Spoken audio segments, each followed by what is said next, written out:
The Arctic, as we know it, as I knew it back in '77, is a completely different place.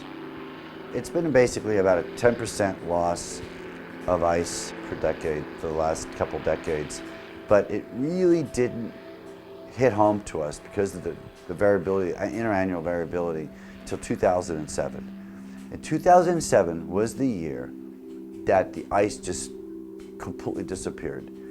That summer, we were working in the Eastern Beaufort. We were out at Katovik. We were in the Eastern Beaufort, and it was a tremendously different summer. I've never seen anything quite like it. No ice anywhere. A lot of things that we're seen in abundance that we normally don't see. Huge, enormous copepod populations, for instance. A lot of jellyfish that we don't see. I mean, the ocean was just packed with jellyfish. And jellyfish are kind of a dead-end trophic step. I mean, in the Gulf of Mexico, turtles eat jellyfish, but you know, jellyfish are not really consumed by a lot of higher trophic level organisms. I mean, I don't see polar bears running around or walrus eating jellyfish. And so that was unusual. And there was lots of them. I mean, they were dense. And that was the summer we saw tremendous erosion of the Arctic coastline. So it hit home in 2007 that, wow, we are really dealing with a different system now. You know, I mean, the Arctic assumed its permanent ice cover sometime over the last, general consensus is last 1.5 or so million years, somewhere in that area. Of course, there's been a lot of interglacial and glacial cycles over that period where the ice has waned and come back. That's happened over tens of thousands of years. This cycle here, in which we've lost ice over a period of no more than a couple decades, is unprecedented. So it's the rate of change that makes us a little bit nervous, a little apprehensive about what's in store for the Arctic food web and for a lot of the highest trophic level creatures we see there.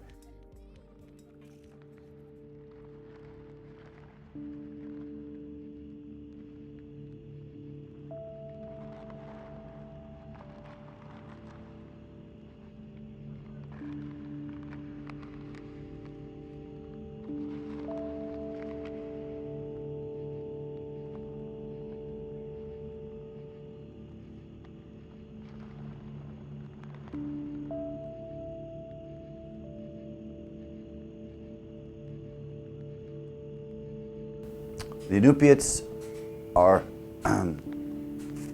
accustomed to going out in their boats and fishing.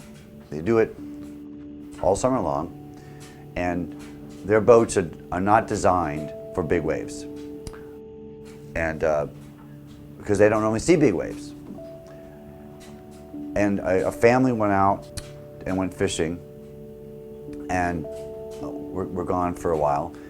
And I remember being on the beach at Katovik with a local native who was butchering a bearded seal they had just killed. And I was talking to him about the bearded seal. I wanted to see the stomach contents, what have you. And all of a sudden, his cell phone rang. And he talked for a few minutes in Inupiaq. I didn't understand what he was saying. And then he just left. He left the ulu there. He left the the bearded seal there. Didn't say a word and just took off. And I was left standing there going, what's going on? I mean, I didn't understand. It was a few hours later when we saw the whole town, things moving very quickly in the town, boats being mobilized and pushed into the water and people running everywhere, that we found out that at the moment he had received that phone call, a boat had come back with only part of the family had left a week earlier or several days earlier, and that was the mom and one of the boys. And she had quite a story to tell, in which they had been on a barrier island, they had been in a spit, they had been camping out, the boat was anchored, and the wind came up. And they were just getting ready to have dinner, and they just finished fishing for the day. And the wind came up, and the seas came up, and all of a sudden, the island that they never normally see inundated with water in the summertime, all of a sudden, it was awash with water, and the boat, which had been anchored nearby, all of a sudden broke its anchor and started drifting away. And so the father started running after the boat through the water, and his 15-year-old son following him. And the boat got into deeper and deeper water as the wind and waves pushed it off the shoal, and they both were swimming for it, and in the process of swimming for it, they both drowned.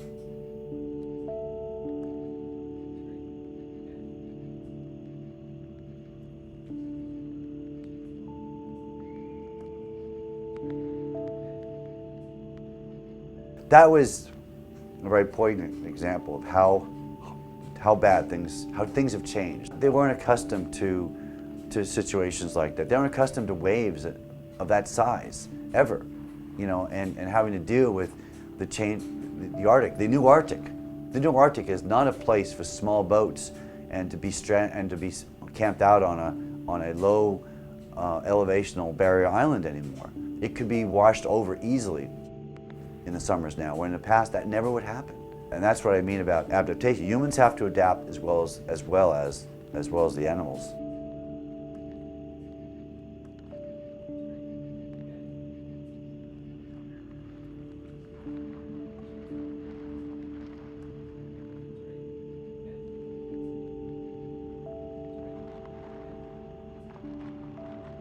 The predictions for an ice-free Arctic have ranged from 20, in the literature have ranged from recent literature, 2050 to 2100, and with some papers saying 2025, year 2025. But there are I have other colleagues who are convinced, and I believe them, that we're going to see an ice-free Arctic probably by 2020. Maybe it could happen in the next 5 years, because of the positive feedbacks between loss of ice, absorption of long-wave radiation by a black surface. So once you melt the ice, once you lose ice and lose that albedo, which is reflecting long-wave radiation back into the atmosphere, now you have a dark surface that's absorbing heat. It's just like on a hot day in Texas, you're walking down the street in bare feet, you're gonna walk on the white line, which is reflecting heat back. And the pavement, the black pavement, is very, very hot. And that's because it's a dark surface absorbing heat. The same parallel in the Arctic, with a black ocean, an optically black ocean, and an optically white reflective ice surface. Same deal. And so when you melt a little bit of ice, you are adding that much more heat to the ocean. And so the positive feedback loop is accelerating ice loss. As a consequence, we're seeing the models, projections just didn't seem to have not captured this very rapid positive feedback, and so we're seeing things changing a lot faster than we thought.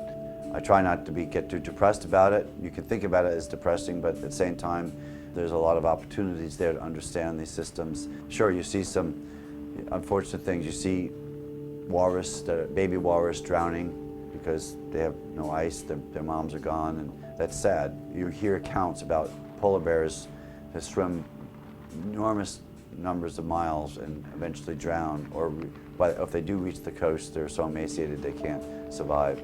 Those are sad stories, but we're an optimistic society, and scientists also tend to want to look at the bright side just like anybody else, and we're hoping to see adaptations to this changing system so that organisms and humans can adapt